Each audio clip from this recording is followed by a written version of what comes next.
आज आपण गणित भाग 2 या पुस्तकातल्या पहिल्या प्रकरणाला सुरुवात करणार आहोत। प्रकरण क्रमांक पहिला आहे भूमितीतील मूलभूत संबंध। या प्रकरणामध्ये आपल्याला पहिला घटक अभ्यासायचा आहे तो म्हणजे भूमितीचा अर्थ। त्यानंतर दुसरा घटक आपण या प्रकरणामध्ये अभ्यासणार आहोत तो म्हणजे बिंदू, रेषा व प्रतल। बिंदू, रेषा आणि प्रतल। तिसरा घटक आपल्याला या प्रकरणामध्ये अभ्यासायचा आहे तो म्हणजे दरम्यानता। चौथा घटक या प्रकरणामध्ये आपल्याला अभ्यासायचा आहे तो म्हणजे सशर्त विधाने। आणि पाचवा घटक या प्रकरणामध्ये आपण अभ्यासणार आहोत ती म्हणजे सिद्धता। इयत्ता 9वी मध्ये तुम्हाला काही या प्रकरणामध्ये काही घटक नवीन अभ्यासायला मिळतील ते म्हणजे सशर्त विधान म्हणजे काय आणि सिद्धता म्हणजे काय। सर्वात प्रथम आपण भूमितीचा अर्थ समजून घेऊ। चला या प्रकरणातल्या पहिल्या घटकाला आपण सुरुवात करू। प्रकरणाचं नाव आहे भूमितीचे मूलभूत संबोध। पहिला घटक आहे भूमितीचा अर्थ। मित्रांनो, घटकाचं नाव आहे भूमिती। भूमिती म्हणजे काय, भूमितीचा अर्थ आपण समजून घेणार आहोत। मग बघा इथं भूमिती त्या नावावरून तुम्हाला त्या ठिकाणी लक्षात येत असेल भूमिती हा भू अधिक मिती अशा दोन शब्दांनी तयार झालेला आहे। भू म्हणजे जमीन आणि मिती म्हणजे मापन, मोजमाप करणे।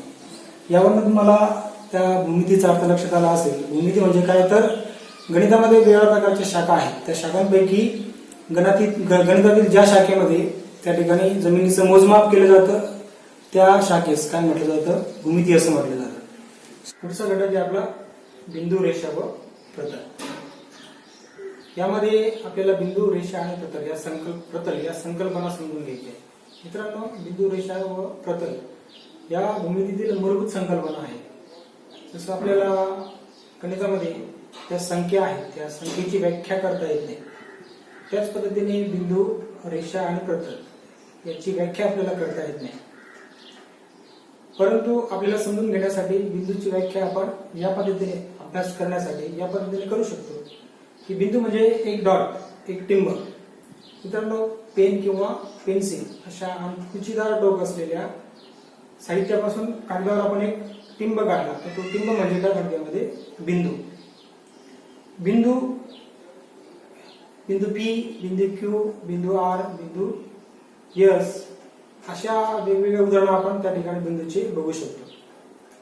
त्यानंतर पुढचा घटक बिंदू नंतर रेषा। रेषा म्हणजे काय मित्रांनो, एक रेषा ही एक भौमितिक आकार आहे। अगणित बिंदू एकत्र येऊन त्या ठिकाणी रेषा तयार होते। रेषा ही वक्र असू शकते किंवा सरळ देखील असू शकते। अनेक एक रेषीय बिंदू यांचा समूह म्हणजे काय तर रेषा। रेषा या सरळ पण असू शकतात किंवा वक्र पण असू शकतात। रेषा आपण अनेक वेळेस बघितलेल्या रेषेला रेषाखंड किंवा रेषा AB, रेषा PQ अशा नावाने देखील आपण संबोधतो किंवा रेषा L, रेषा M, रेषा N अशी देखील उदाहरणं आपण याच्या अगोदर रेषेचे अभ्यास केले।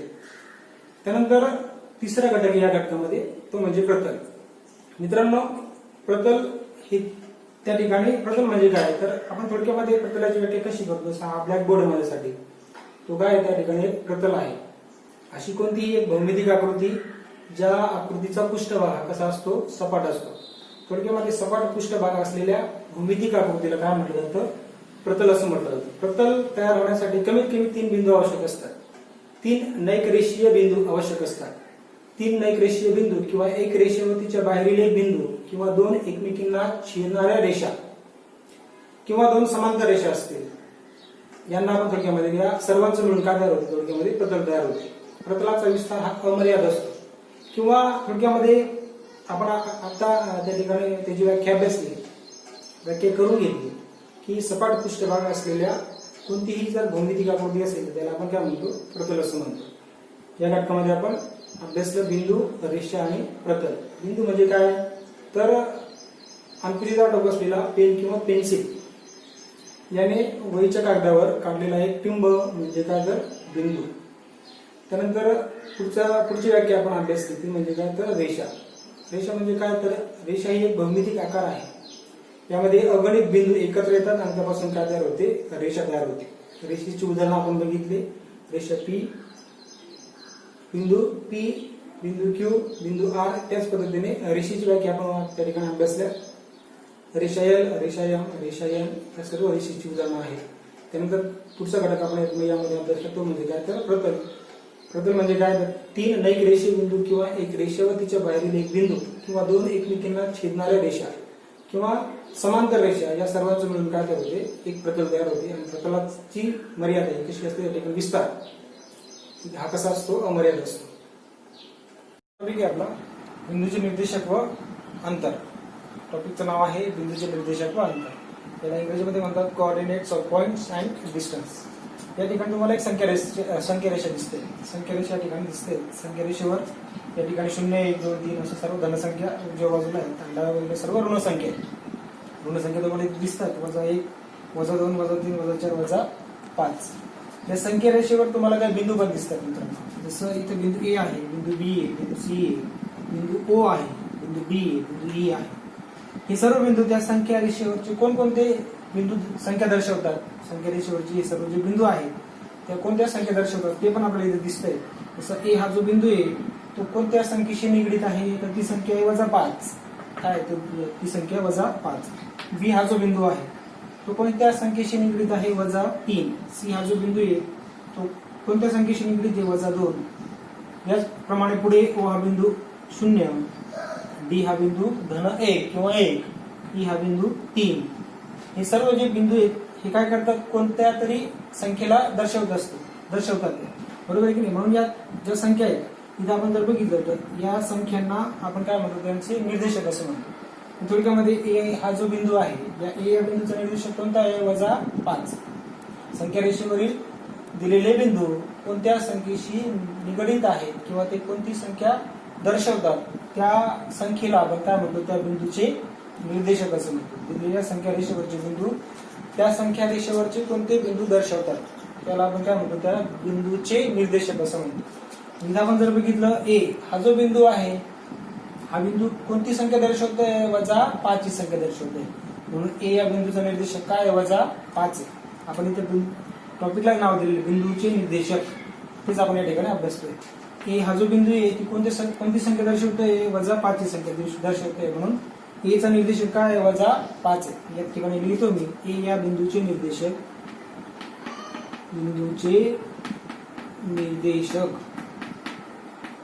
काय आहे, -5 आहे.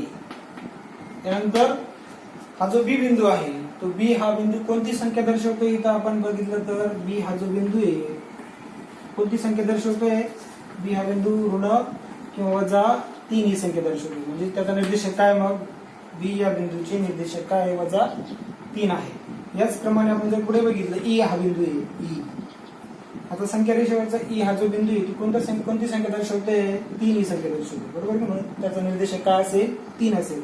या ठिकाणी आपण लिहू शकतो ई या बिंदूचे निर्देशक काय आहे, 3 आहे. काय त्याचे निर्देशक 3 आहे. याच पद्धतीने तुम्हाला हे जे दोन राहिलेले बिंदू आहेत त्या बिंदूचे निर्देशक सांगायचे. कोणता बिंदू राहिले, आता बिंदू सी. सांगा बरं मित्रांनो, सी या बिंदूचे निर्देशक काय आहे, सी या बिंदूचे निर्देशक आहे -2. येतं लक्षात, सी या बिंदूचे निर्देशक काय, -2. राहिलेला एक बिंदू, तो बिंदू कोणता आहे, ओ. ओ या बिंदूचे निर्देशक काय आहे, 0. काय ओ चे निर्देशक 0.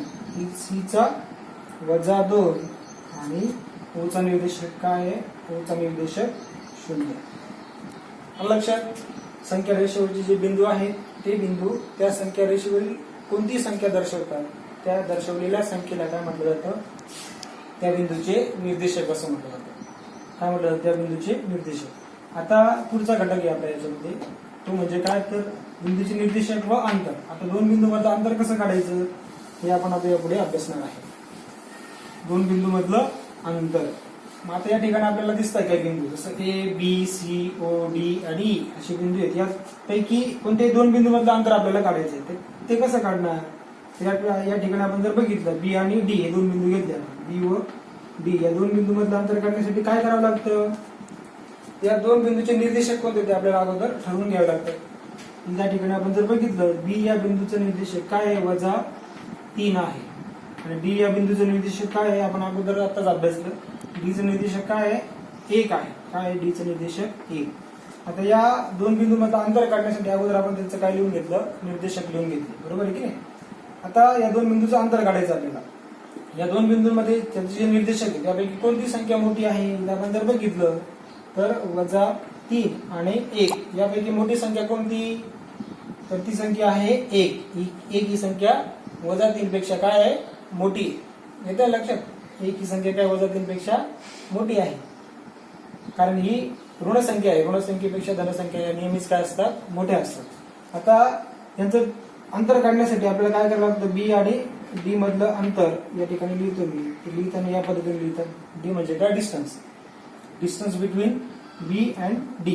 Distance between the point B and D. लक्षात घ्या, म्हणजे बी व डी मधलं अंतर लिहायचं असेल आपल्याला तर आपण डी या चिन्हाने दर्शवतो. Distance between B and D बरोबर मोठ्या संख्येतनं लहान संख्या काय करायची, वजा करायची. मोठी संख्या कोणती, आता इथं 1 ही संख्या मोठी आहे, त्याच्यातनं लहान संख्या काय करायची, वजा करायची. लहान संख्या कोणती आहे, -3 बरोबर. आता हा 1 खाली लिहितो, हा वजा लिहितो. वजा काय झालं इथं, थोडक्यात जर आपण बघितलं तर वजा काय झाला, अधिक झाला. पुढची संख्या कोणती आहे, 3 बरोबर. बरोबर 1 अधिक 3 बरोबर किती झाले, 4. म्हणजे बी आणि डी या दोन बिंदू मधलं अंतर किती आहे, 4 एकक आहे. बी आणि डी बिंदू मधलं अंतर किती आहे, 4 एकक. आपण बी आणि डी इथे सुद्धा काउंट करू शकतो. बी आणि डी हे दोन बिंदू आहेत, या दोन बिंदू मधलं अंतर आपण बघून घेऊ. बी आणि डी काय, 1 2 3 आणि 4 आलं लक्षात. दोन बिंदू मधलं अंतर किती आलं, 4 एकक. किती आलं, 4 एकक. अशाच पद्धतीने दरम्यानता. आता आपण प्रकरणाला सुरुवात केली त्यावेळेस आपण या प्रकरणामध्ये कोणकोणते घटक अभ्यासणार आहोत ते तुम्हाला मी सांगितलं होतं. त्यातला एक घटक होतं दरम्यानता, घटक क्रमांक 2. या घटकामध्ये आपल्याला काय अभ्यासायचे, तर दिलेल्या 3 बिंदूपैकी कोणता एक बिंदू उरलेल्या 2 बिंदूच्या दरम्यान आहे हे आपल्याला अभ्यासायचं आहे. तर त्यामध्ये सुरुवातीला आपण इथे लिहून घेतलं बघा, जर पी क्यू आणि आर असे 3 बिंदू असतील, जर पी क्यू आणि आर असे 3 बिंदू असतील, हे बिंदू एकरेषीय असतील, एकरेषीय भिन्न बिंदू असतील, तर खालीलप्रमाणे 3 शक्यता त्या ठिकाणी संभवतात. त्यामध्ये पहिल्या आकृतीमध्ये तुम्हाला दिसतंय, दुसऱ्या आकृतीमध्ये पण पहिल्या आकृतीमध्ये पी क्यू आर, दुसऱ्या आकृतीमध्ये पण 3 बिंदू आहेत, पी आर आणि क्यू. तिसऱ्या आकृतीमध्ये तुम्हाला 3 बिंदू दिसत आहेत, 3 एकरेषीय बिंदू आहेत, त्यामध्ये बिंदू आर, बिंदू पी आणि बिंदू क्यू. अशा प्रकारच्या 3 शक्यता त्या ठिकाणी संभवतात. या पहिल्या आकृतीमध्ये काय दिसतं आपल्याला की क्यू हा जो बिंदू आहे तो या उरलेल्या 2 बिंदूच्या दरम्यान आहे, म्हणजे मध्ये. म्हणजे थोडक्यामध्ये दुसऱ्या आकृतीमध्ये आपल्याला दिसतंय की आर हा जो बिंदू आहे तो पी आणि क्यू यांच्या मध्ये आहे, म्हणजे आर हा बिंदू पी व क्यूच्या दरम्यानचा बिंदू आहे. तिसऱ्या आकृतीमध्ये आपल्याला दिसतंय की पी हा जो बिंदू आहे तो उरलेल्या आर आणि क्यू या 2 बिंदूच्या दरम्यान आहे. थोडक्यामध्ये जर पी क्यू आर हे 3 एकरेषीय भिन्न बिंदू असतील तर त्या अशा प्रकारे 3 शक्यता आपल्याला त्या ठिकाणी संभवतात. मग आता हे आपल्याला कसं लिहिता येतं बघा. आता पी क्यू आणि आर त्यामध्ये क्यू हा बिंदू पी व आर या 2 बिंदूच्या दरम्यान आहे. हे लिहित असताना आपल्याला या पद्धतीने लिहिता येतं, पी हा बिंदू क्यू आणि आरच्या मध्ये आहे, या पद्धतीने त्याला लिहितं. त्यानंतर इथं कोणता बिंदू 2 बिंदूच्या दरम्यान आहे, आर हा बिंदू काय आहे, पी व क्यू या 2 बिंदूच्या दरम्यान आहे. इथं लिहिताना आपण अगोदर पी डॅश काय करणार, पुढे आर लिहिणार, परत डॅश आणि पुढे काय येणार, मग पुढे क्यू. यावरनं काय लक्षात येतं की आर हा बिंदू काय पी व क्यूच्या दरम्यानचा बिंदू आहे. तिसऱ्या आकृतीमध्ये कसं लिहिणार आपण ते, तर सुरुवातीला आर डॅश करणार, त्यानंतर पी डॅश आणि क्यू. याचा अर्थ काय, तर पी हा बिंदू आर व क्यूच्या दरम्यानचा बिंदू आहे. इथं एक लक्षात ठेवायचं आहे, कॉमन सेन्स सांगत, तिथे आपल्याला एक लक्षात ठेवायचं आहे की त्याच्या यावरून त्याचं सूत्र पण आपल्याला लिहिता आलं पाहिजे. थोडक्यामध्ये या पहिल्या आकृतीमध्ये आपण जर बघितलं तर रेषाखंड पी आर याची जी लांबी आहे ती लांबी किती असेल, तर रेषाखंड पी क्यू मधलं अंतर अधिक रेषाखंड क्यू आर मधलं अंतर, म्हणजेच काय असेल, एकूण रेषाखंड पी आरचं अंतर असेल. ते सूत्रानुसार कसं लिहिता येतं आपल्याला, तर डिस्टन्स थोडक्यामध्ये अंतर पी आर मधलं अंतर हे किती असेल, पी क्यू मधलं अंतर अधिक क्यू आर मधलं अंतर. लिहिताना कसं लिहिता येईल, डी म्हणजे काय, अंतर, D of P R, D of P R distance between P and R, म्हणजे पी व आर मधलं अंतर किती असेल, तर हे अंतर आपल्याला सूत्राने कसं काढता येतं, D of P Q plus D of Q R, D of Q आणि आर. मराठीमध्ये कसं वागणार आपण, पी व आर बिंदू मधलं अंतर बरोबर काय, पी क्यू मधलं अंतर, डी म्हणजे काय अंतर, अधिक क्यू आर मधलं अंतर म्हणजे काय, एकूण पी आर या रेषाखंडाचा अंतर. आता अशाच प्रकारचं सूत्र आपल्याला दुसऱ्या आकृतीसाठी तयार करायचं असेल तर कशा प्रकारचं सूत्र तयार होईल, या ठिकाणी बघा पूर्ण रेषा, साधा कॉमन सेन्स आहे. बघा इथं पी क्यूचं अंतर अधिक क्यू आरचं अंतर बरोबर काय, तर पूर्ण रेषाखंड पी आरचं अंतर. इथे जर पी क्यूचं अंतर 2 असेल आणि पी आरचं अंतर 3 असेल, क्यू आरचं अंतर किती असेल 3, तर एकूण पी आरचं अंतर किती असेल 3 अधिक 2. याच पद्धतीने इथं बेरीज केली बघा. पी आरचं अंतर किती, तर पी क्यूचं अंतर अधिक क्यू आरचं अंतर म्हणजे 2 अधिक 3 बरोबर किती, पी आरचं अंतर 5 असेल. साधं कॉमन सेन्स आहे. अशाच पद्धतीने पुढचा इथं पण आपल्याला या आकृतीनुसार सूत्र तयार करायचं आहे. मग कसं तयार करता येईल, तर इथं डी ऑफ पी क्यूचं अंतर काढण्यासाठी सूत्र कसं तयार होईल, D of P R, distance between points P R अधिक डिस्टन्स बिटवीन पॉइंट आर आणि क्यू. सूत्र लक्षात आलं असेल तुमच्या, पी क्यूचं अंतर बरोबर काय, पी आरचं अंतर अधिक आर क्यूचं अंतर. तर या ठिकाणी लिहून दिलेलं आहे पूर्ण रेषाखंड पी क्यूचं अंतर, पी क्यू या दोन बिंदू मधलं अंतर बरोबर पी आर मधलं अंतर अधिक आर क्यू मधलं अंतर आर क्यू. त्याच पद्धतीने पुढे तिसऱ्या आकृतीसाठी आपल्याला याच पद्धतीचं सूत्र तयार करायचं आहे. मग कसं तयार करणार, या ठिकाणी आपण जर बघितलं तर हा पूर्ण रेषाखंड कोणता आहे, पी आणि क्यू, सॉरी आर आणि Q, D of R Q बरोबर सूत्र कसं तयार करता येईल सांगा बरं. मग काय, पी आर पीचं अंतर अधिक पी क्यूचं अंतर आलं लक्षात. सूत्र कसं तयार केलं, पहिल्या आकृतीमध्ये आपण बघितलं पी क्यू आणि आर असे 3 एक रेषीय भिन्न बिंदू असतील तर कोणता एक बिंदू दुसऱ्या उरलेल्या 2 बिंदूच्या दरम्यान आहे हे शोधण्यासाठी अशा प्रकारच्या 3 शक्यता संभवतात. यामध्ये पहिल्या आकृतीमध्ये क्यू हा बिंदू पी आणि आरच्या दरम्यानचा बिंदू आहे, दुसऱ्या आकृतीमध्ये आर हा बिंदू पी व क्यूच्या दरम्यानचा बिंदू आहे आणि तिसऱ्या आकृतीमध्ये पी हा बिंदू आर व क्यूच्या दरम्यानचा बिंदू आहे. ते बिंदू कसं लिहितात हे देखील या ठिकाणी आपण बघितलं. इथं क्यू हा बिंदू पी व आरच्या दरम्यानचा बिंदू आहे, इथं आर हा बिंदू पी व क्यूच्या दरम्यानचा बिंदू आहे, इथं पी हा बिंदू आर व क्यूच्या दरम्यानचा बिंदू आहे. हे सोडवण्यासाठी सूत्र कसं तयार करतात ते देखील आपण बघितलं. पूर्ण बिंदू पी आर या 2 बिंदू मधलं अंतर बरोबर बिंदू पी क्यू मधलं अंतर अधिक बिंदू क्यू आर मधलं अंतर, पूर्ण रेषाखंड पी क्यू या 2 बिंदू मधलं अंतर बरोबर काय, पी आर मधलं अंतर अधिक आर क्यू मधलं अंतर. नंतर आर क्यू या 2 बिंदू मधलं अंतर बरोबर काय, आर पी मधलं अंतर अधिक पी क्यू मधलं अंतर.